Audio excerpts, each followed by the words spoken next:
Muy bien, ahora sí. Gracias, presidenta. Arturo Páramo, Grupo Imagen. El primer tema del que quisiera platicar con ustedes acerca de el anuncio que hizo ayer de que la CURP será el instrumento para identificar, una cédula de identidad, certificado de población, que va a tener huella y fotografía. Actualmente no cuenta con ello este documento. Va a ser tomado como identificación oficial, entiendo, por todo el gobierno federal, estatal, etcétera, pero este proceso de incluir la fotografía y la huella dactilar en este documento, ¿cómo se va a realizar? ¿Cómo se va a instrumentar? Ahí en la presentación que nos dieron ayer en las leyes, establece que va a haber cooperación con el INE. El INE ya tiene esos datos. No sé si va a haber algún tipo de traslado de información o si vamos a estar sujetos los mexicanos a este proceso de otorgar la foto y la huella dactilar en este instrumento, en este documento. Se va a hacer poco a poco, no es algo que se vaya a realizar en determinado tiempo. ¿Qué tenemos que hacer primero? Juntar todas las bases de datos. Para que nos entienda quien nos escucha, cuando uno va y nace un mexicano o mexicana, pues te registras en el registro civil. Ahí viene una información. Cuando vas a realizar un trámite con el gobierno de México, te piden otra información. Tú tienes asociado una CURP desde el momento en que naces, que tiene que ver con distintos datos, en dónde naciste, género, en fin, diferentes datos. El objetivo es que los bases de datos diversas que tenemos pues vayan constituyendo una sola base de datos en el Registro Nacional de Población. Entonces, ¿qué hacemos con las leyes? Permitir que esa información pueda ser utilizada con base en la Ley de Protección de Datos Personales. ¿Por quién va a poder ser utilizada? Por el Gabinete de Seguridad, por las fiscalías estatales. Es un tema de seguridad. Ahora, en el caso del INE, no es que el registro del INE vaya a pasar completo al Registro Nacional de Población, porque tiene su propia ley, su propia seguridad de datos personales, etcétera. Ahora, ¿qué es lo que ocurre? Si el secretario Omar García Harfuch necesita un dato en inteligencia de una persona porque está vinculada con un homicidio, con un delito, tiene que mandar un oficio al INE y el INE después de varios días pues le dice sí, aquí está la información. Lo que queremos ahora es que para el sistema de seguridad el INE de manera automática envíe la información, resguardando los datos personales. Eso por un lado. Y por otro lado, hacer una plataforma única de las fiscalías, con información de las fiscalías de las personas desaparecidas o reportadas como no localizadas o desaparecidas en el país. Porque no hay, está en la ley, pero no están los procedimientos para poderlo hacer. Entonces, en el CURP esa es la idea. Y poco a poco ir tomando huellas y datos para poder tener un registro pues cada vez más robusto de la identidad en nuestro país. Se lo pregunto para motivos de seguridad. Se lo pregunto porque el registro federal de electores del INE pues se ha estado construyendo a lo largo de 40 años aproximadamente. Entonces, esta CURP con la fotografía y con la huella dactilar tendría, me imagino, que adquirirse equipo, hacerse una convocatoria, asistir a un módulo y será, como se dice, un proceso de mucho tiempo. Sí, pero poco se va a empezar. Poco. Primero son las bases de datos que ya existen, juntarlas, sin considerar el registro de electores. Ese se queda aparte porque no queremos que se diga que ahora queremos usar el registro de electores para otra cosa. Además, tiene su propia ley, su propia dinámica, constitucionalmente el tema electoral tiene su propia normatividad. Lo que sí queremos es que el INE esté obligado a que frente a una institución de seguridad de inmediato dé la información. Y porque el Registro Federal de Electores solamente es de 18 años en adelante. Además, de 18 para atrás, también se va en la CURP, todos tenemos CURP. sí, poco a poco se va a ir construyendo este registro. Nos va a ayudar mucho en el país para el tema de seguridad y particularmente el tema de desaparición. ¿Se concluirá en el transcurso de esta administración, Presidenta? Sí. ¿Sí? Okay. Sí. Bueno, ese era el primero. El segundo es hacia el fiscal general de la República. Ayer nos comentaba usted que todavía no se tenía, no sé cómo llamarlo, posesión o a resguardo el predio de Izaguirre. Si nos pudiera comentar, señor fiscal, ¿en qué momento estamos? ¿Qué trámites se han hecho con la Fiscalía del Estado de Jalisco? Ya se entregó todo lo que había ahí, que dicen que se retiró. Ya se hicieron inspecciones de parte de ustedes. ¿Usted personalmente ha ido al predio o no ha ido? ¿O cuál es la situación, el momento en el que estamos en el caso del Rancho Izaguirre en cuanto a la Fiscalía? 4 preguntas, ¿con cuál comenzamos?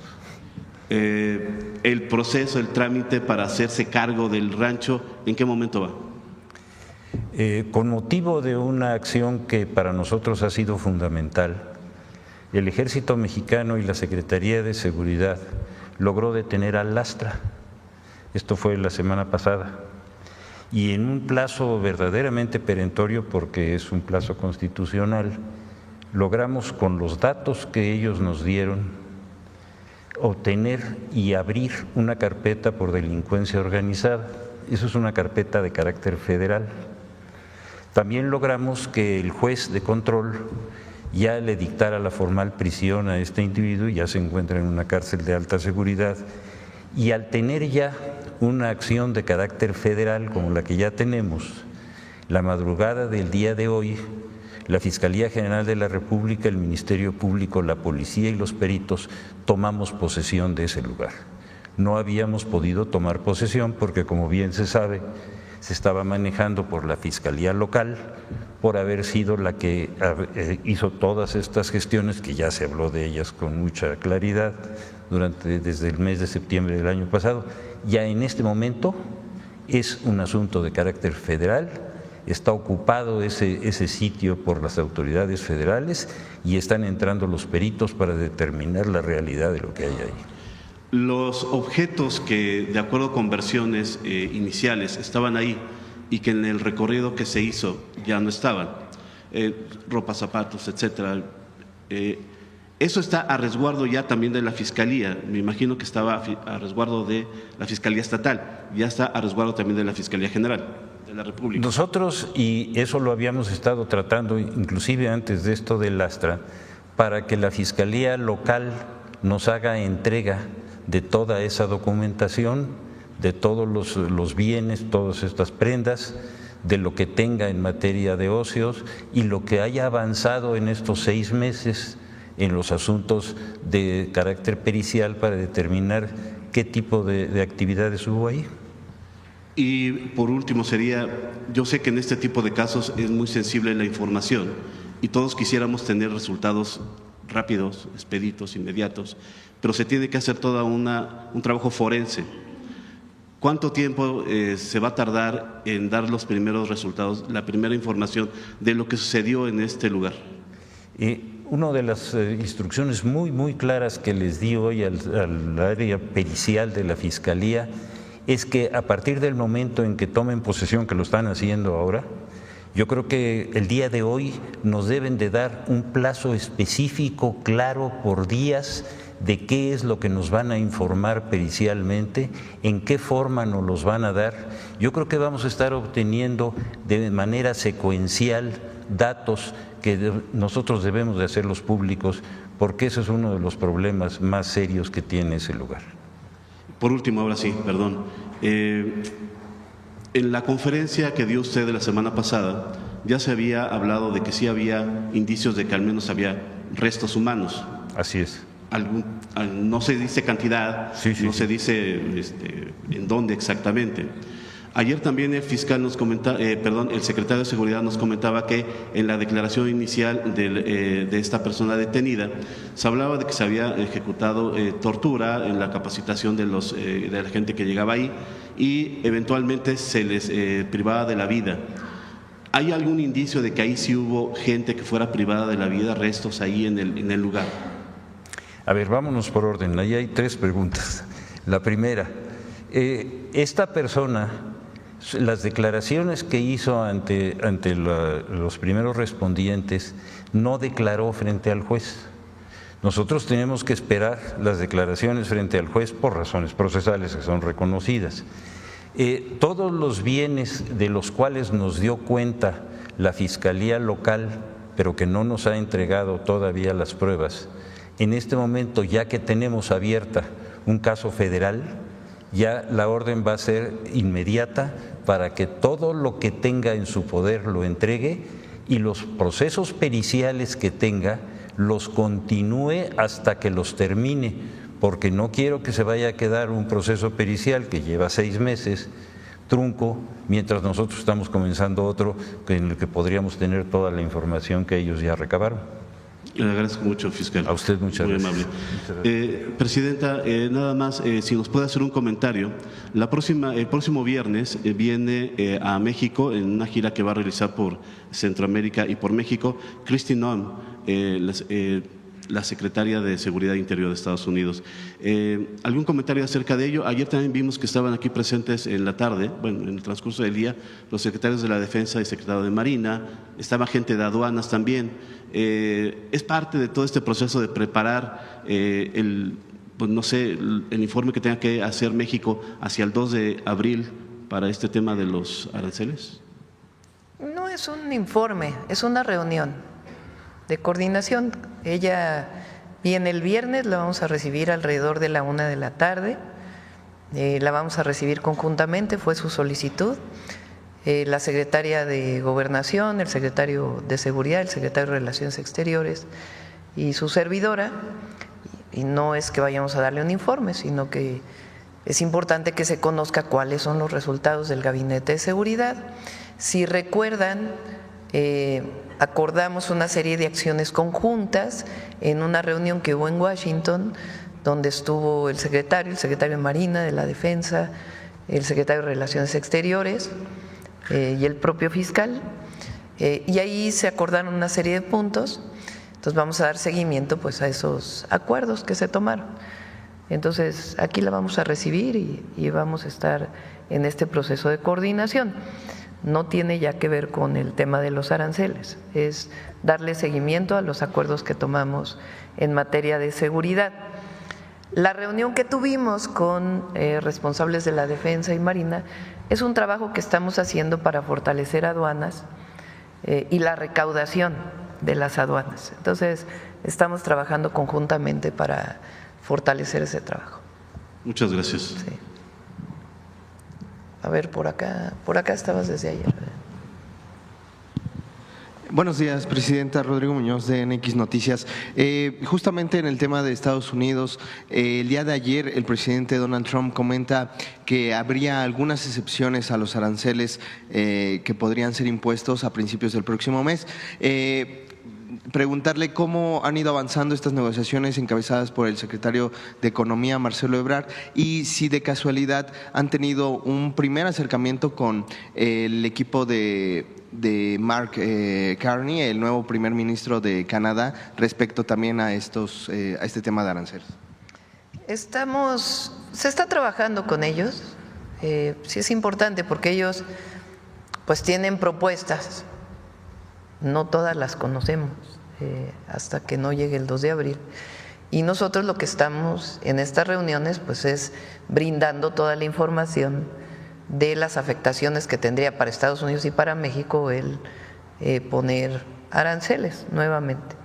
Entonces vamos a esperar al 2 de abril y sí hay mucha comunicación entre el secretario Ebrard y el secretario Lutnick. Están pues en comunicación permanente y estamos trabajando también con muchos sectores empresariales, desde las automotrices, acero, aluminio, etcétera, etcétera, para tener esta información y también de acuerdo a lo que vayan a presentar el 2 de abril, pues nosotros anunciar las medidas que anunciaríamos, si es el caso, el 3 de abril. Aprovechando que está el fiscal, preguntarle si existe alguna, cómo avanza el tema del exgobernador Silvano Aureoles, que pues ya se emitió la ficha roja por parte de Interpol, y conocer si hay alguna o qué tipo de colaboración hay sobre este caso, fiscal. Sí, ya se emitió la ficha roja, ya todas las autoridades, sobre todo en los Estados Unidos, de los países con los que tenemos frontera, y en España y en los países de Europa, ya están alertados. La situación de ese individuo es la de muchos asuntos que tenemos de esa naturaleza, en los que el cerco de la operación de identificación y de obtención de su aprehensión se va a dar, no cabe duda. Es cosa nada más de manejarlo con toda la prioridad y con todo el cuidado. Como usted ya sabe, prácticamente todos sus cómplices ya fueron detenidos, han sido procesados, y en un plazo muy corto lo vamos a tener. Gracias, fiscal. Y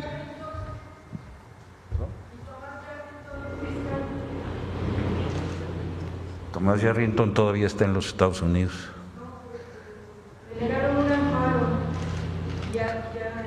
Pues todavía está en los Estados Unidos.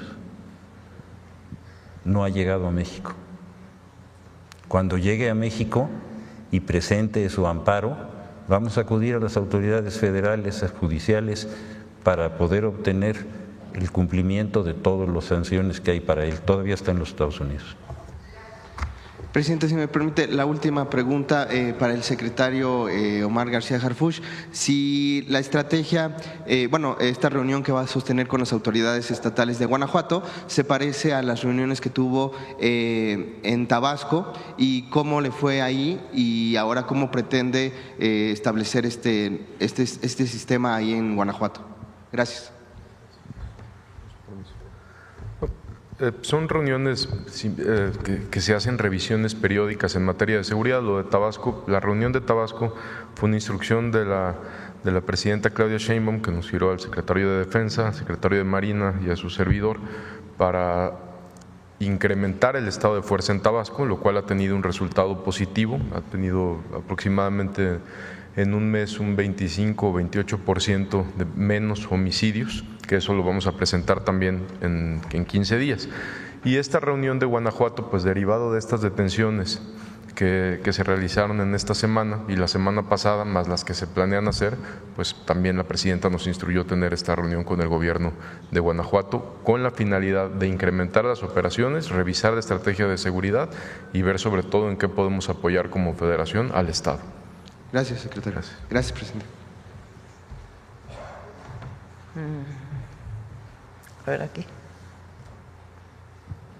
Gracias, presidenta. Julián Mazoy, de SDP Noticias, un gusto estar acá. Y buenos días a todos, compañeros también. Presidenta, la primera de seguimiento acerca de este asunto de la CURP. Entiendo que es un proceso y va largo, pero saber si va a haber una credencialización física eventualmente, o si es más bien sostener el número, los dígitos y letras que implica la CURP para que exista esta base de datos, o si eventualmente sí se planea credencializar al país. Se está revisando lo de la credencialización. Por lo pronto es la identidad de la persona, que es lo más importante, que como saben hoy, cuando hay una base de datos digital, pues nos permite hacer muchos cruces de información, particularmente al Gabinete de Seguridad, a las fiscalías, pues que le permitan dar mucho más rápido, sea con una víctima o con un presunto delincuente. Bien, sí, perfecto. Y presidenta, pues este fin de semana se inauguró, usted estuvo presente ahí en Hidalgo, se inauguró ya la construcción del tren México-Pachuca, que implica pues una construcción de mucho más que solamente eso, es la primera parte de un plan muy amplio que usted ha presentado. Dentro de ello mismo, pues vi la transmisión y no pude evitar, presidenta, recordar una rueda de prensa que dio usted en la transición, en su casa de transición en Iztapalapa, donde estoy presente, y a pregunta de una reportera periodista internacional, entiendo que venezolana, le preguntó: presidenta, ¿cuál iba a ser presidenta electa en ese momento? ¿Cuál va a ser el sello de su gobierno? Y usted dijo, pues van a haber varios, van a haber diferentes cosas, un segundo piso, pero creo que para responder a esto, me gustaría ser recordada como una presidenta que reconstruyó los trenes de este país, reconstruyó el sistema ferroviario que había sido privatizado y destrozado, vendido a particulares, y creo que así podría ser. Y no obstante, pues sobre ello ha habido una respuesta por parte de los sectores más reaccionarios de este país que cuestiona la utilidad de regresar a este sistema de movilidad. Hace un par de meses, quien entiendo que es abogado personal de Felipe Calderón y fue exsecretario de Trabajo, Javier Lozano, dijo lo siguiente en un espacio de análisis al cual recurre la oposición de forma regular. Sucedió el 12 de diciembre de 2024 y me voy a permitir leerlo textualmente, disculpen la vulgaridad. Dice, en la 4T dicen, claro que sí estamos apostando en la infraestructura, ¿cómo qué? Los trenes de pasajeros. Ya no mamen. ¿Cómo van a pensar que eso es apostar por la infraestructura sabiendo que van a perder dinero? Presidenta, pues ¿cómo responder a la reacción de la derecha conservadora, los sectores pues que evidentemente son minoritarios? Los ferrocarriles, la reconstrucción del sistema ferroviario es una medida muy popular. En esa misma rueda de prensa a la que hago referencia, usted decía que era parte de su proyecto porque la gente en las giras que hizo por el país durante la transición le decía que deseaban y que pues recordaban con un afecto particular el sistema ferroviario, y no obstante, pues sí, la reacción conservadora, a pesar de ser pues un sector minoritario, tienen una sobrerepresentación en espacios mediáticos y va a haber que hacer frente a los argumentos que siempre se presentan, contraargumentos, pues que los trenes son de los años 60, que hay un impacto ecológico, que no son viables económicamente, que pues hay medios de transportes más eficientes. ¿Hay algo que se puede hacer? ¿Se debe de hacer algo para pues responder a la reacción ante esta sobrerepresentación mediática que hay de estos argumentos? Y pues la otra es pues preguntarle si se puede convencer a la reacción o si se debe, o cuál es el contraargumento, porque va a usted enfrentarse a esto siendo un pilar de su gobierno, la construcción de estas vías férreas, Presidenta. Bueno, primero este personaje, a ver si en una de estas mañaneras recordamos su historia para los jóvenes. ¿Quién es este personaje? ¿Con quién trabajó? Ya nomás el caso de, ¿cómo se llamaba este personaje que tenía guardado dinero ahí? Shen Li llegó. ¿No lo mencionó a él? No lo mencionó, Presidenta. Él lo mencionó a Lozano, ¿no? No, yo digo, el no lo Copela mencionó Socuello, ¿no? De aquella época. Claro. Sí. Hay que recordárselo a los jóvenes. Vamos a pedirle hay alguno de los equipos que hace las cápsulas que haga una historia de este personaje, porque luego no se conoce. Aprovecho a los compañeros de los medios alternativos. No se preocupen tanto por lo que dice Riva Palacio. ¿Quién es Riva Palacio? ¿Quién lo lee? ¿A ustedes los ven más que a este personaje? Preocúpense por lo que ustedes informan al pueblo, a la gente. No, de verdad, o sea, fue de Notimex, ¿no? Con Salinas. Y después de eso, pues a lo que se dedica es a golpear, a construir historias ficticias, como si ustedes no tuvieran derecho a informar, como cualquier periodista que trabaja en un medio comercial. Tienen ustedes todo el derecho. Todo. Y están aquí porque a veces informan mucho mejor que otros. Entonces no se preocupen tanto. Primero lo leen así de este tamaño. Lo leen, no sé, ¿qué les gusta? 20,000 personas lo han de leer.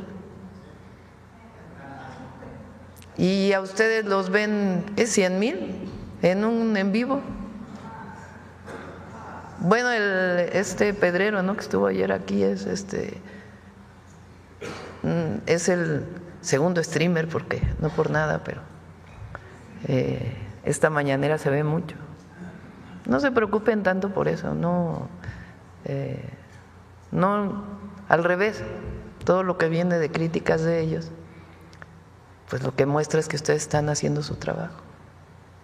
Ayer cuando hablábamos de esto me olvidé comentarlo. Entonces, ustedes hacen muy bien su trabajo y qué bueno que existen los medios alternativos. Entonces, bueno, eso quería comentarlo. De este personaje, pues hay que sacar su historia, quién es.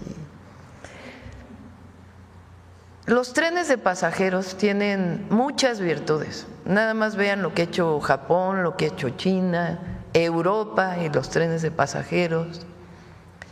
Y las bondades, las virtudes de estos trenes de pasajeros, no solamente para la conectividad de las personas, sino para generar desarrollo regional.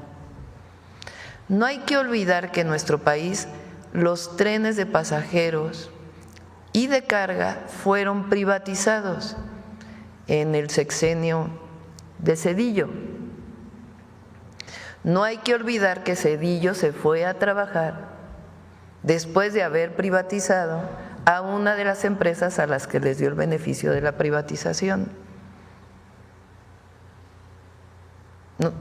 El presidente López Obrador recuperó los trenes de pasajeros, particularmente el Tren Maya y el interoceánico, que ambos serán, bueno, el interoceánico ya es de carga y el Tren Maya va a ser de carga, porque es la forma más eficiente de transporte. Nada más pongan, ahora hemos estado en los puertos, sale un contenedor de Manzanillo, entra un tráiler, ¿cuántos contenedores le caben al tráiler? 2. La gasolina o el diésel que utiliza este tráiler. Cuando va el tren, pues lleva no sé cuántos, a ver si Andrés nos dice, por lo menos 50 contenedores, ahorrando diésel, haciendo más eficiente el traslado. Para la carga y para los pasajeros, recupera además la movilidad de muchas poblaciones que cuando se acabaron los trenes en el país dejaron de vivir alrededor de la economía que genera el paso de un tren. Entonces, imaginen, hay muchísima movilidad de personas que viven en Pachuca y vienen a trabajar a la ciudad o viceversa. Pues ya no van a utilizar un transporte, un camión o un autobús, sino que ahora van a utilizar el tren a precios accesibles. Claro, ellos están en contra de que el Estado recupere algunas de sus funciones que durante el neoliberalismo le quitaron. Es ideológico y además, bueno, escuchen nada más el tipo de cosas que dice. Están como obsesionados, enojados. Es así como… Sí, no sé cómo explicarlo, están enojadísimos. ¿Por qué? Porque la gente ya no les cree. Todo esto, por ejemplo, que ha salido del rancho, y tuvo cientos de millones de menciones. Pero aquí se va a dar a conocer la verdad. Esa es la gran diferencia con la Cuarta Transformación. Antes se escondían la verdad. Nosotros no tenemos ninguna intención ni interés de esconder nada. Al revés, queremos que se dé a conocer todo y actuamos con responsabilidad y con amor al pueblo. Allá tienen los amores en otros lados, si es que todavía les queda un poco de amor, la verdad. Presidenta, una de seguimiento a este asunto de los trenes, pues son más de 3,000 kilómetros los que usted ha anunciado, incluyendo… 3,000 kilómetros que se han anunciado, especialmente en 2 rutas, la que va a ir desde la Ciudad de México hasta Nogales por el Pacífico, y luego en la transmisión usted también anuncia esta ruta que va por el Golfo, y hay un momento que no se escucha bien, pero usted dice el Golfo. ¿Nos recuerda el nombre del Golfo? Sí, así dije, el Golfo de… Así. El Golfo de México, Presidenta.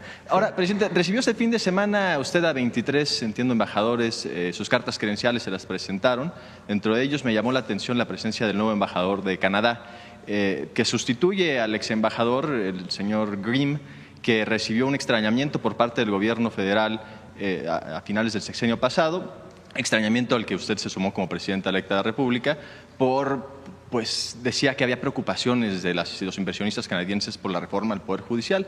Preguntarle si el nuevo embajador hizo algún tipo de comentario así o si ahora sí ya quieren empezar con el pie derecho. Muy bien de cómo estrechar las relaciones con Canadá. Por cierto, en efecto, tenemos pendiente una llamada con el primer ministro de Canadá. No se han podido ajustar las agendas, pero ya esperamos que muy pronto ya se dé esta comunicación. No haya preocupación, no dijo nada de preocupación del sector No, pues ya quién va a cuestionar la reforma al Poder Judicial. Gracias, presidente. Sí. A ver por acá. Gracias, presidenta. Buenos días, Judith Sánchez Reyes, de Perspectivas y Radio Milet. Esta pregunta es para el fiscal, preguntarle si al haber abierto el rancho para que se hiciera un recorrido por personas no especializadas en materia forense y demás, no va a obstaculizar la investigación que va a hacer la Fiscalía en este sentido.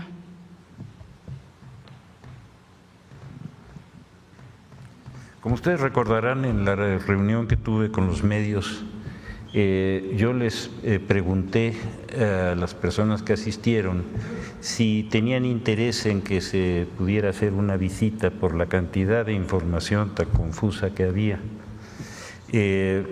Hubo un acuerdo general, no hubo nadie que se opusiera, y les dije con toda precisión que nosotros les íbamos a pedir la autorización a la Fiscalía Local para ver si se podía hacer esa visita sin estorbar las actividades periciales que estaban haciendo. Se le hizo la consulta, estuvo de acuerdo y nosotros dimos todo el apoyo para que pudieran asistir ahí. Lo que nos encontramos fue una situación que no estaba prevista. La Fiscalía del Estado hizo después de que nos dio esa autorización, hizo una invitación por su propia cuenta para llevar a grupos sociales una hora antes de que llegaran los periodistas. Eso fue lo que vimos. No sé si esté claro. ¿Y eso no, digamos, provocaría una sanción, alguna situación a la Fiscalía? Perdón, no le oí la pregunta. El hecho de que ellos hayan ingresado a personas antes no cae en una omisión o una sanción a la… Es una responsabilidad de ellos. Ellos van a tener que dar cuenta de todas las responsabilidades que tienen y las siguen teniendo y las comenzaron a tener desde el septiembre del año pasado y que nosotros ya dimos cuenta con toda precisión, con pruebas documentales muy claras de qué es todo lo que falta y todo lo que falta es de su responsabilidad y van a tener que dar cuenta. Entonces, ¿abrirían carpetas de investigación contra funcionarios? Tenemos las carpetas abiertas, no hay problema. ¿Algo más? Por el momento es todo, fiscal. Y esta pregunta es para el secretario de Seguridad, si me permite. De estos más de 15,000 detenidos que se han dado en estos últimos meses, ¿en dónde están recluidos? O sea, ¿cuáles son como los estados en donde están estas personas? Y si esto no ha agravado el asunto de sobrepoblación que hay en los centros penitenciarios en el país, tomando en cuenta que hay información de que el 46.4% de la población privada de la libertad a nivel nacional comparte una celda con más de 5 personas. Entonces, no sé si esto ha agravado, ¿sí?, la sobrepoblación.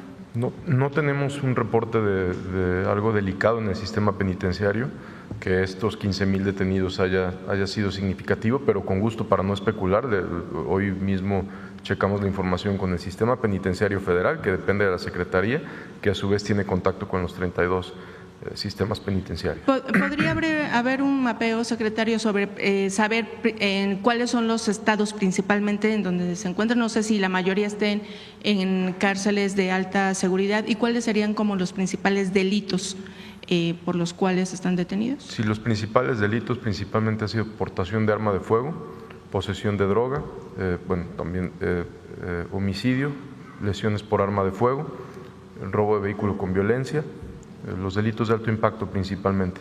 Y con gusto revisamos en qué penales, en qué sistemas penitenciarios donde más se han ingresado, se lo podemos preparar de manera inmediata. Muy amable, gracias. Y Presidenta, desde que Estados Unidos catalogó a los cárteles mexicanos como grupos terroristas, usted comentó que el Gabinete de Seguridad podría venir a darnos pues una definición y también la diferencia entre estos grupos de delincuencia organizada con los grupos terroristas, bueno, que maneja Estados Unidos. No sé si haya la posibilidad de que nos den esa información en este momento, tomando en cuenta que está aquí el gabinete. La diferencia entre cómo catalogamos nosotros. A ver, volvemos a la pregunta, si es tan amable, por favor. Si nos puede dar cuál es la definición de terrorismo. Aquí en el gobierno mexicano se había dicho que es diferente a la que maneja, por ejemplo, Estados Unidos, y sobre todo la diferencia de los cárteles mexicanos con grupos terroristas. La definición de terrorismo no la hace el gobierno, está establecida con toda precisión en el Código Penal. Establece cada una de las conductas que atentan fundamentalmente con aspectos políticos de la integridad de la nación y de la defensa de la sociedad. Ese es el criterio jurídico establecido por el Código Penal. El criterio que tienen los Estados Unidos es diferente, y sin que yo vaya a hacer una definición de lo que ellos han establecido, la diferencia es muy clara. Ellos lo ven como un asunto de seguridad nacional y tiene una vinculación con las conductas que van más allá de un aspecto estrictamente delictivo individual para convertirse en un tema de una delincuencia colectiva con una intención de hacerle daño a colectividades o a la nación misma. Esa es la diferencia desde el punto de vista legal. Entonces, obviamente no alcanzan este nivel de violencia los cárteles mexicanos con los grupos terroristas como lo maneja Estados Unidos. Yo creo que cada una de las, y eso es un asunto muy claro de competencias. En México la competencia es sola y exclusivamente de México, no de ningún otro país, y nosotros aplicamos la ley no conforme a nuestro criterio, sino contra lo que dice la ley, y la ley, como les explico a ustedes, es muy clara. Lo que ellos están planteando son sus problemas de seguridad nacional, y creo que la señora presidenta ha sido clarísima. Ellos tienen todo el derecho de hacer cualquier definición de su seguridad nacional, siempre y cuando no afecte ni la soberanía ni la seguridad nacional de México. Eso está clarísimo, y en eso no va a haber ningún cambio ni ninguna indefinición. Está clarísimo. Muchas gracias. Y finalmente, Presidenta, hace unos días tuvimos la oportunidad de conocer la historia de este grupo de reacción inmediata que se acaba de conformar en Chiapas, denominado PACAL. Y nos llamó mucho la atención que la mayoría de sus integrantes son elementos de la extinta Policía Federal Preventiva. Nos comentaban justamente que en este periodo del nuevo gobierno han podido bajar el índice de delincuencia, el índice delictivo, y eso incluso se refleja un poco en la población. Quienes nos comentaba, por ejemplo, el fiscal fronterizo Costa, que esta acción de los policías ha creado confianza en la población, y eso también a su vez ha hecho que haya denuncias de casos o delitos como, por ejemplo, extorsión, que era uno de los delitos como muy diario en Chiapas. Preguntar igual también con la gente del gabinete si dentro de estas reuniones checan estos modelos que cada gobierno está haciendo y que están dando resultados. Al final del día, bueno, la Policía Federal Preventiva el sexenio pasado se desintegró porque se decía que hubo muchos actos de corrupción, los cuales obviamente no está aquí a cuestión, pero muchos de los elementos tienen una gran preparación. Entonces, preguntar si, por ejemplo, este tipo de modelos que están dando resultados de manera estatal se pueden a lo mejor replicar en estados en donde hay, por ejemplo, focos rojos, o se puede hacer a nivel nacional. Muchas policías estatales tienen fuerzas especiales. Por ejemplo, a lo mejor, Omar, puedes platicar aquí en la Ciudad de México. cómo estaba dividida la policía y las fuerzas especiales que había.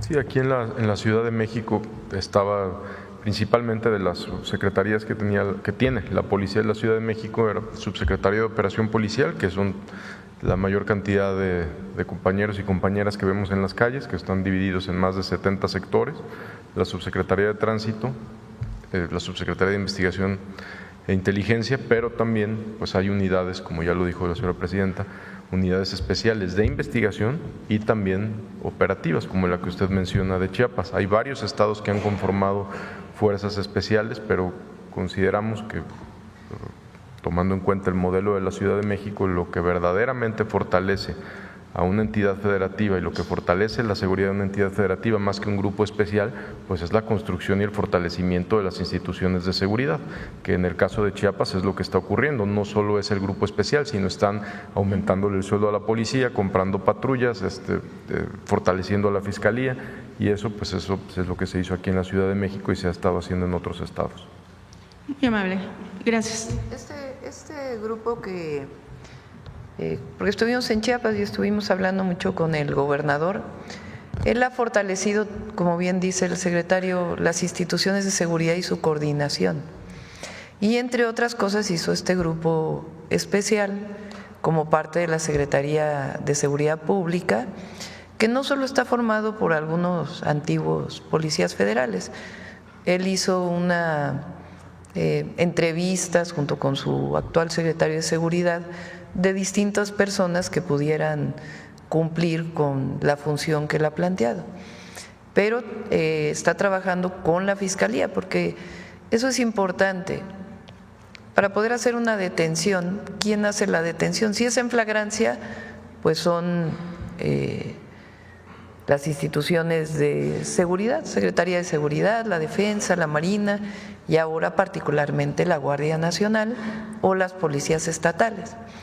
Pero cuando hay una investigación que lleva una carpeta de investigación, ahí se colabora ahora con las áreas de inteligencia y, muy importante, la Fiscalía General de la República y las fiscalías estatales, porque, como bien ha dicho el fiscal general, la mayoría de los delitos son del fuero común. Entonces, en Chiapas, además de este grupo que tiene sus resultados, lo que ha ocurrido es que hay una coordinación muy grande del Gabinete de Seguridad y eso les ha dado resultados.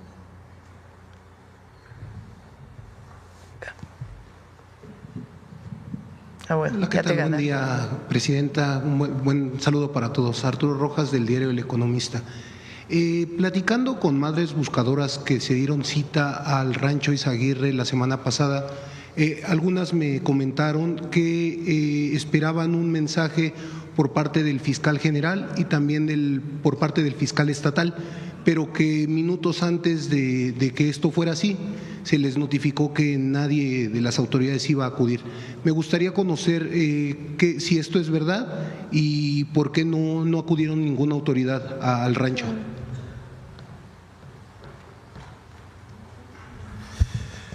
Nosotros tuvimos una conferencia de prensa muy amplia, muy clara, a nivel nacional, todos los medios estuvieron invitados, se expresó con toda precisión, y está la grabación y aquí la tengo, una consulta que yo hice a los medios para ver si para ellos era importante hacer una visita a un área y a un predio que no está bajo nuestro control, y así lo dije, y que le íbamos a pedir la autorización a la Fiscalía Local para que pudieran ellos entrar. Eso se dijo con una absoluta claridad. ¿Qué fue lo que ocurrió después de eso? El fiscal local, después de que nos dio la autorización, dijo que yo iba a ir. ¿Cómo voy a ir a un lugar donde ni siquiera nosotros podemos entrar si no es con el permiso de ellos? Por razones obvias. ¿Cuál fue la razón? ¿Cuál fue la razón para poder hacer esa convocatoria a esas madres para que llegaran una hora antes de que llegaran las personas que ellos mismos habían invitado? No sé si esté claro. Si se trata de crear problemas, no, nosotros estamos tratando de crear soluciones. Claro, y bueno, además de este anuncio que hizo el fiscal, ¿en algún momento recibió una invitación o una sugerencia de parte de él para que usted acudiera al rancho? Ni una palabra, ni siquiera sabíamos que habías hecho esa convocatoria pública que llegó a extremos verdaderamente inconcebibles. Él lo citó en las oficinas de la Fiscalía General de la República en Jalisco. Y lo hizo expresamente una hora antes de que pudieran llegar los periodistas que ellos mismos habían permitido que entraran. No, digo, está más claro que ya no puede ser. No sé si para usted claro. Muchas gracias. A usted. Para el secretario Omar García Harfuch, usted mencionó el día de ayer que las pruebas o los indicios no permitían que se hablara del Rancho Izaguirre como un campo de exterminio, sino como un campo de adiestramiento. Pero también usted mencionó que personas que estaban o que no querían ser reclutadas o que intentaban escapar eran asesinadas. Estas personas, ¿usted tiene indicio de qué lugar o en dónde eran asesinadas?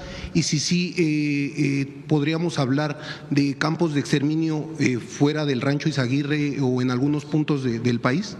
Primero, y como lo dijo la señora presidenta, pues nosotros informamos con total transparencia y con absoluto apego a la verdad, con las pruebas que tenemos. Ayer mencionamos e informamos que hasta el momento no había indicios de que el Rancho Izaguirre fuera un campo de exterminio. Hasta el momento. Si se hubiera y si se tienen pruebas de que ahí se cometieron homicidios o de que en otros lugares se han cometido homicidios, lo digo por el trabajo que hemos realizado por muchos años en materia de seguridad, es muy distinto que en un inmueble se cometan homicidios a que sea un campo de exterminio. Es una cosa totalmente distinta que en un inmueble se haya cometido algún tipo de homicidio, tortura, a que sea un campo de exterminio. Entonces, en su momento, cuando lo determine la Fiscalía General de la República y podamos determinar cuántos homicidios, si es que los hubo, pues entonces ya lo informará de manera adecuada. Pues un campo de exterminio es un lugar donde de manera sistemática se asesinan a cientos y miles de personas, ¿no? Creo que todos lo tenemos claro. Gracias.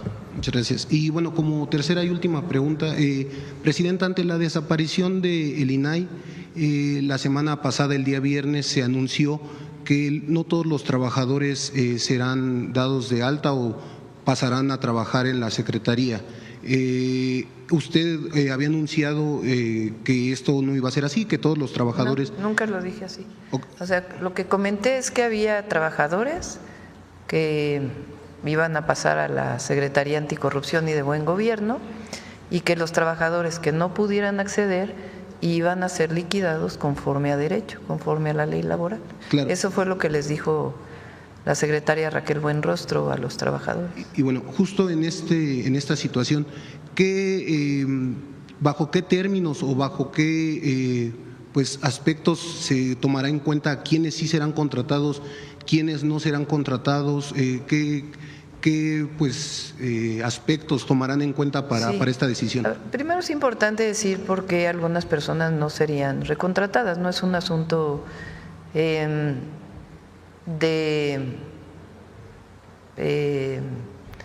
preconcebido de que estamos en contra de algunos trabajadores, ni mucho menos. El INAI se construyó como una institución grandísima, excesiva, que tenía un presupuesto muy grande. Entonces, el presupuesto que va para burocracia se quita para otras cosas.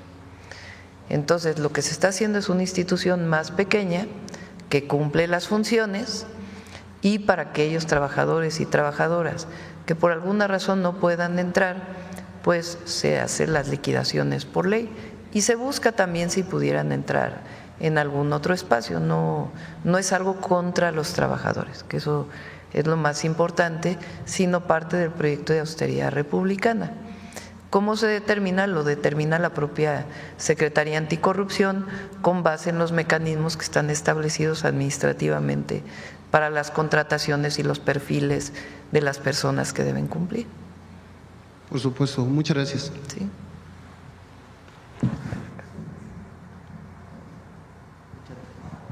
Buenos días, gracias Presidenta, integrantes del gabinete. Julio Sánchez de Uno TV.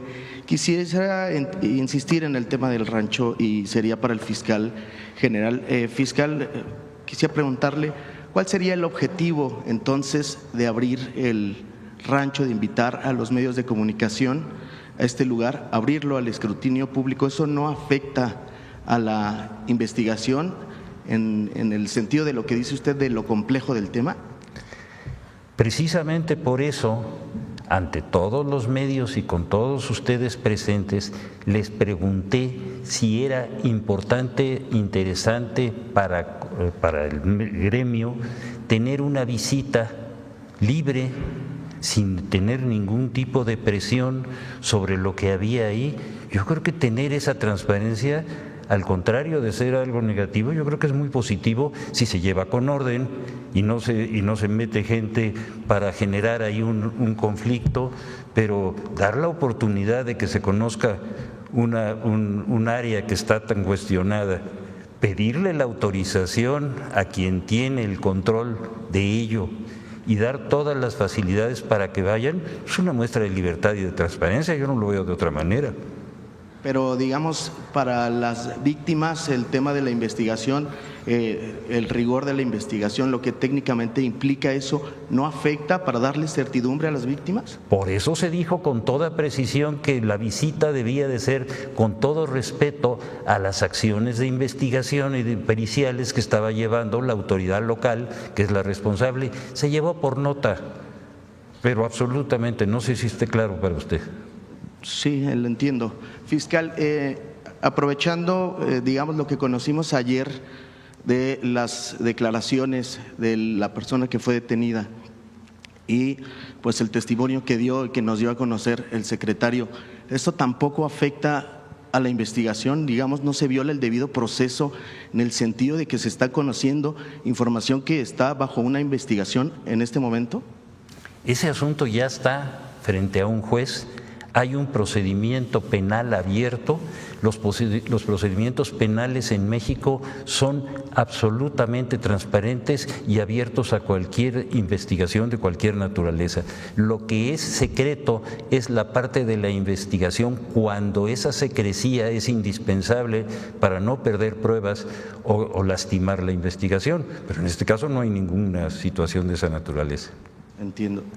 Digamos, con esta declaración, ¿se sabe cuántos restos hay o había en el lugar construyendo los testimonios de las personas que ya fueron detenidas? ¿Se puede saber qué pasó ahí para aclarar sobre todo a las víctimas que pareciera que son las que pues no han sido consideradas de acuerdo a lo que hoy se conoce y lo que ellas han dicho? A ver, me repite con precisión la pregunta, si está con todo gusto.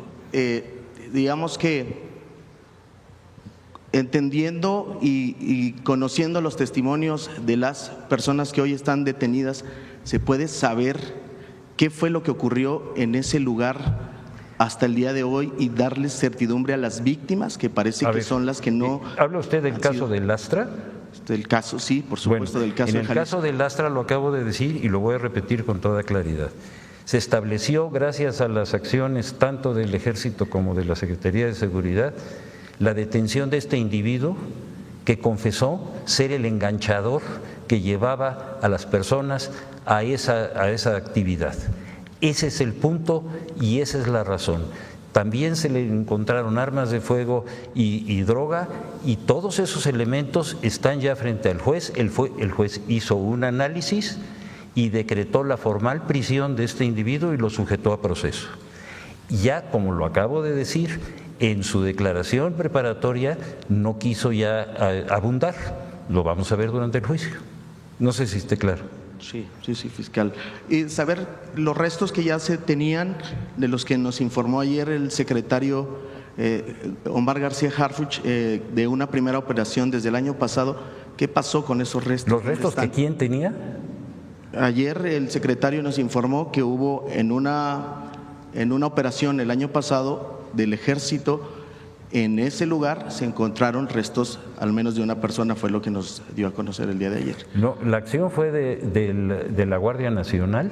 De la Guardia Nacional. Y la Guardia Nacional le dio conocimiento a la autoridad local por delitos del orden común, que son 2, homicidio y secuestro, que es por esos 2 elementos fue por los que se inició localmente ese procedimiento, y cuando ese procedimiento a partir del mes de marzo tuvo la difusión que ya supimos todos que había esa situación, se le requirió a la autoridad local que entregara todas las pruebas que tenía y que no dejara de continuar con su trabajo.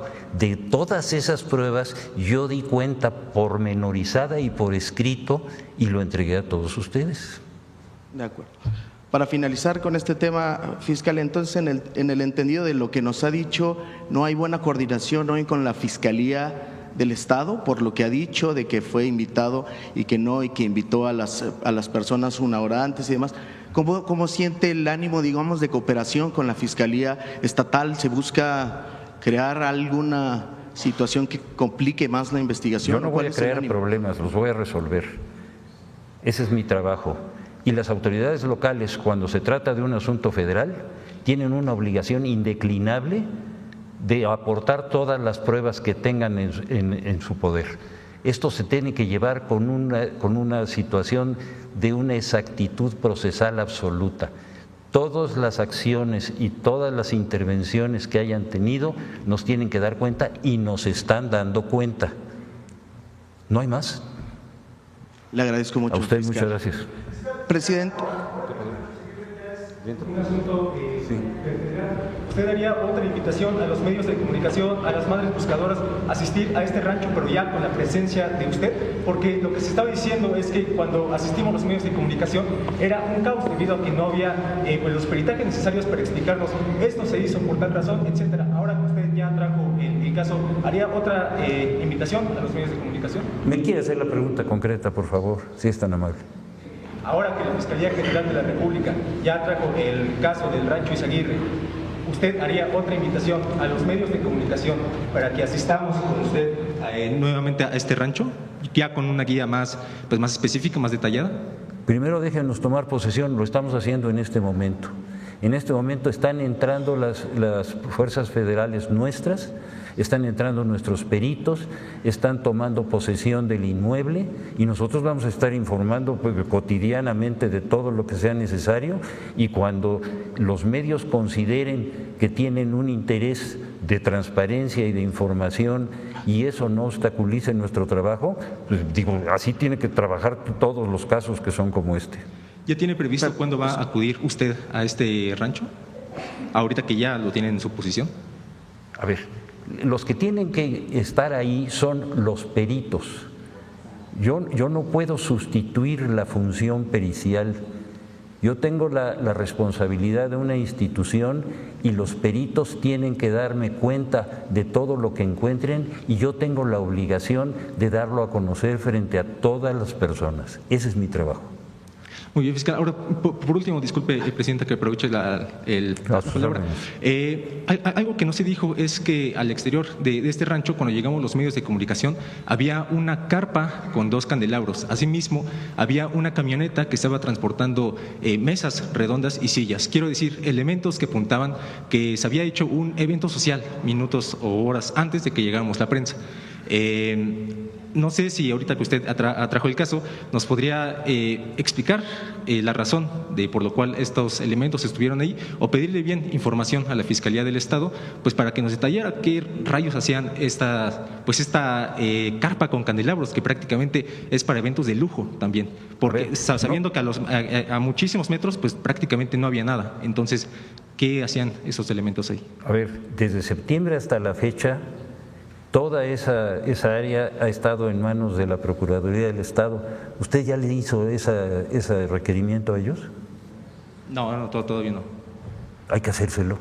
Ellos son los responsables. A partir del momento en que nosotros adquirimos una responsabilidad de carácter procesal, nosotros tenemos la obligación de transparentar lo que estemos haciendo. Cualquier pregunta sobre lo que ellos hayan hecho, se la tienen que contestar ellos. Nosotros estamos haciendo todos los requerimientos de información y nos los están entregando. Y como lo puse por escrito, lo que han entregado totalmente, lo que han entregado parcialmente, está clarísimo. No nos vamos a enredar. A pesar de que actualmente este caso ya está en las manos de usted, de la Fiscalía General de la República. ¿Cómo que a pesar? Pues estamos entrando. Ok. Por favor. Entonces, aún así, a sus órdenes. La respuesta de la Fiscalía del Estado. Sí, señor, así de claro. Gracias. Sí, señor. Voy a terminar, Presidenta, todavía no termino. ¿Perdón? A ver, no le oí bien. ¿Lo citaría en una investigación al exgobernador? Sí. Para que comparezca al paro. No se me adelante. Primero estamos tomando posesión, vamos a ver qué encontramos, vamos a darlo a conocer, vamos a transparentar todo lo que ha ocurrido, vamos a establecer las responsabilidades de cada una de las áreas, vamos a desmantelar algo que estaba creciendo de una manera desmesurada, sin pruebas y sin elementos lógicos. Tenemos que recuperar la información clara, precisa, y los responsables de cada uno de los aspectos que han tenido, en este caso, una difusión que tiene que ordenarse. Sí, señora, atrás, por favor. Todavía no termino, Presidente. ¿Qué tal, fiscal? ¿Cómo está? Muy buenos días. ¿Perdón? Nada más que pregunte. Sí, perdón. Fiscal, sí. Hace una semana le pregunté en la conferencia de prensa sí, señor, que cuándo tomaría usted posesión de la carpeta de investigación que se estaba realizando allá en Teuchitlán.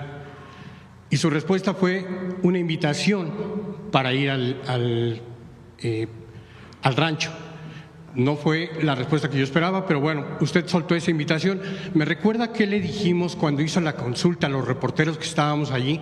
Le dijimos que sí, que estábamos dispuestos a ir. ¿Cómo fue la pregunta que nos hizo? Porque eso no lo recuerdo, si fuera tan amable. Mire, para que no vayamos, porque si usted no lo recuerda, a mí me puede pasar lo mismo.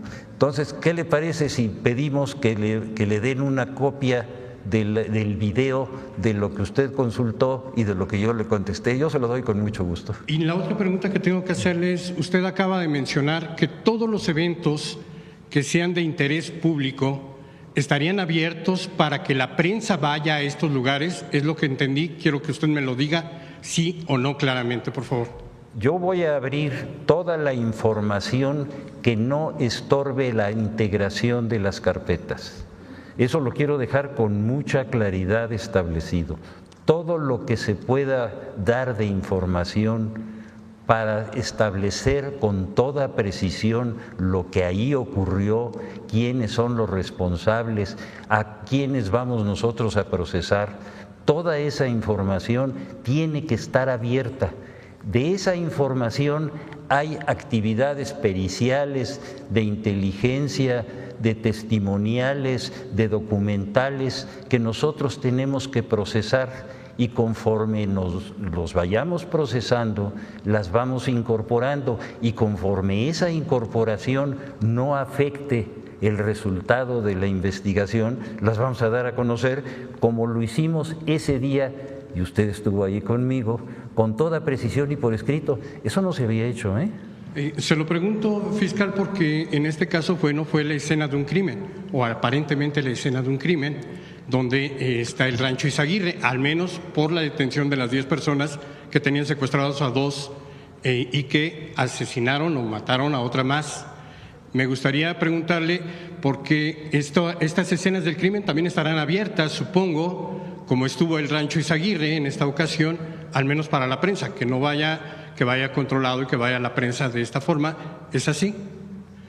Y se lo pregunto porque desde 2005 no habíamos tenido la oportunidad de visitar una escena del crimen, los medios de comunicación, y en esa escena del crimen, en 2005, fue el caso Florence Cassés. Hasta hoy es la siguiente ocasión en que la prensa ingresa a una escena del crimen de esta manera. Preguntarle si en lo sucesivo vamos a tener elementos o pruebas o posibilidad de acceder a predios como este. Muchísimas gracias. Mire, el caso de Florence Cassés fue un montaje. La presencia de ustedes fue una muestra de transparencia. Esa es la diferencia. Gracias. Ya. Bueno, vamos a… Presidenta, nada más si me permite terminar. Sí, por favor. Esto no está… Gracias.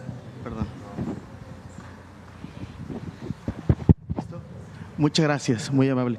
Presidenta, la semana pasada vinieron madres buscadoras de Tamaulipas, querían platicar con usted, llegaron hasta aquí a Palacio Nacional, las recibieron en atención ciudadana, las canalizaron a la Comisión Nacional de Búsqueda. ¿Tiene información sobre esta reunión que ellas piden con usted?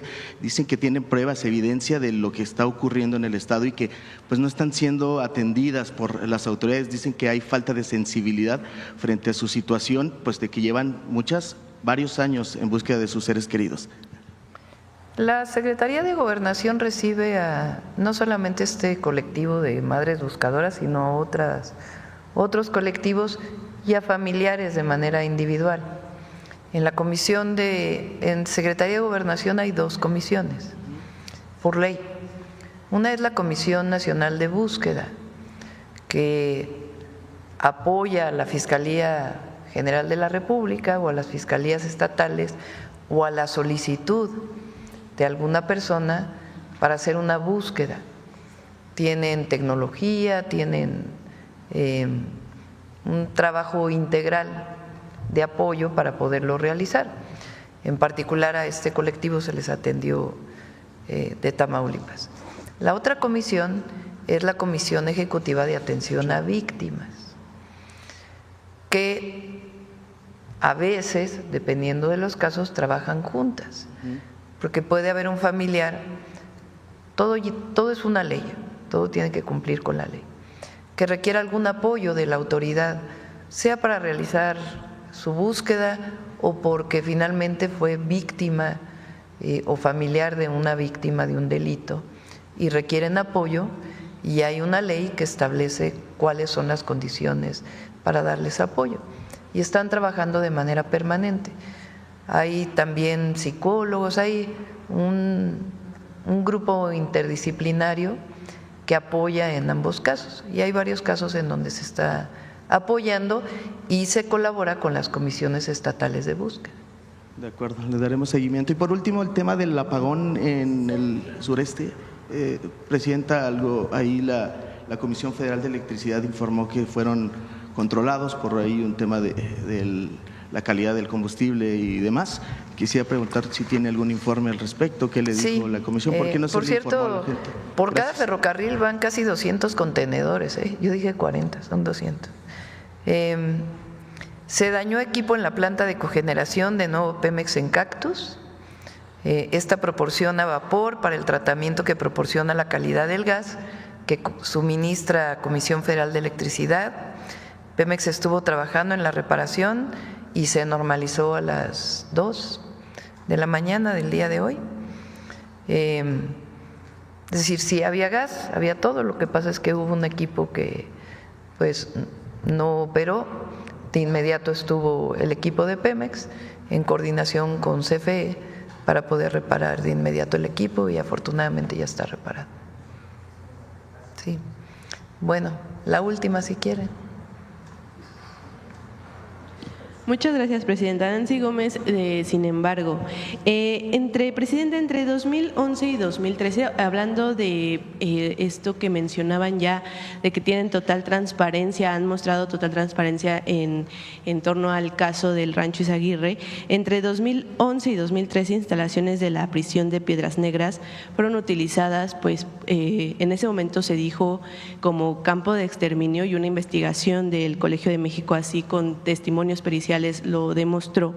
El presidente era Felipe Calderón y el gobernador de Coahuila, Humberto Moreira, pero bueno, esta información no salió en grandes medios, solamente medios alternativos y extranjeros lo retomaron.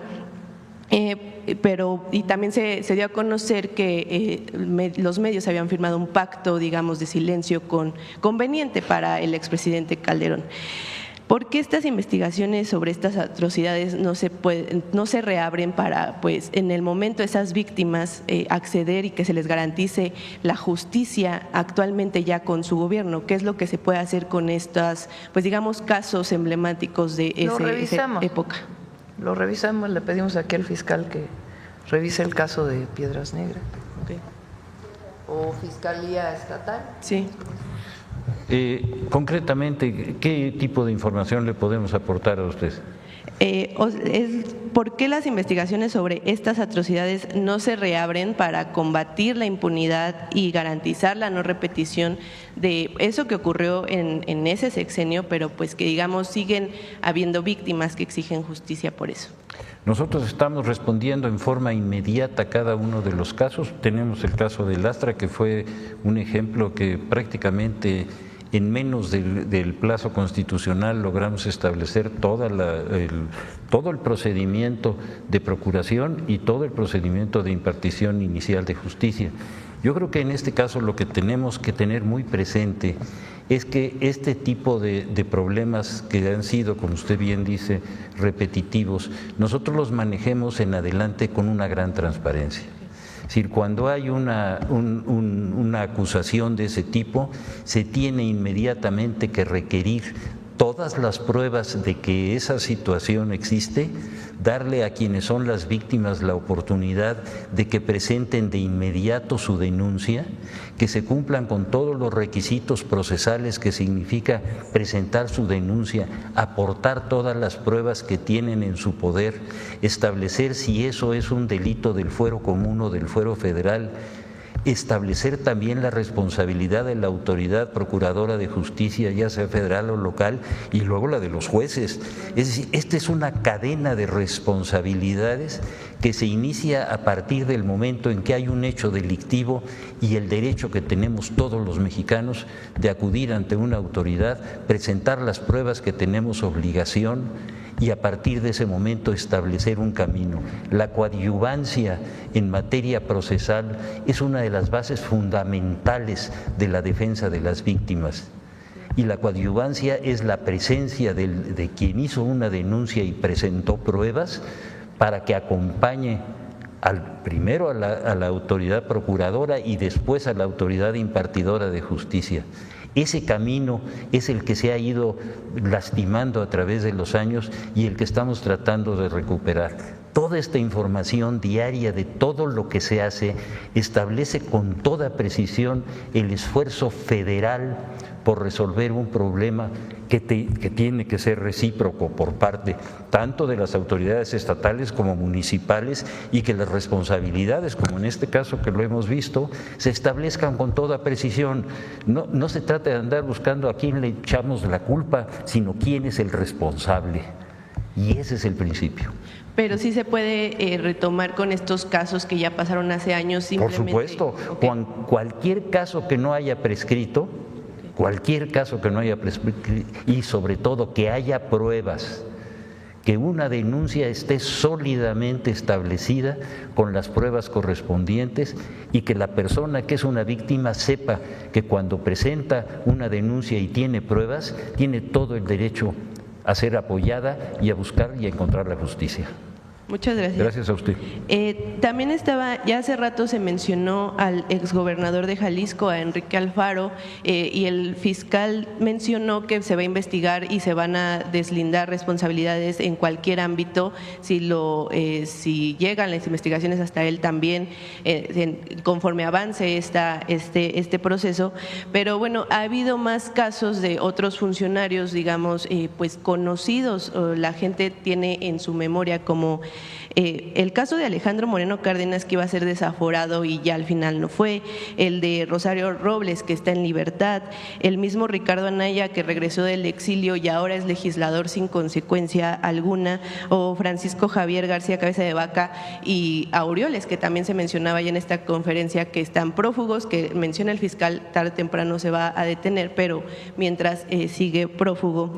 ¿Qué garantías usted podría darle a la sociedad en general de que todos los actores involucrados en este y en los que ya pasaron y los que quizás o lamentablemente puedan llegar a ocurrir, ¿qué garantías se dan de investigación profunda y expedita, acceso a la justicia, verdad y no repetición?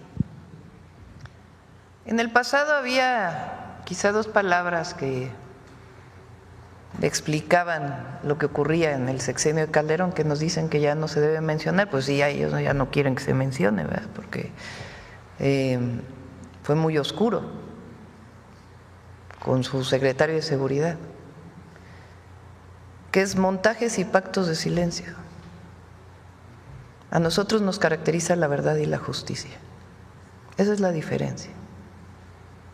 Porque nosotros juramos no robar, no mentir y no traicionar al pueblo. Y las cosas están en las fiscalías, porque no es un asunto político. Todo es política, pero en particular en este caso, si hay un delito, pues tiene que perseguirse. ¿Y a quién le corresponde? A las fiscalías estatales o a la Fiscalía General de la República. Gracias, presidente. Bueno, muchas gracias a todas y a todos. Nos vemos mañana.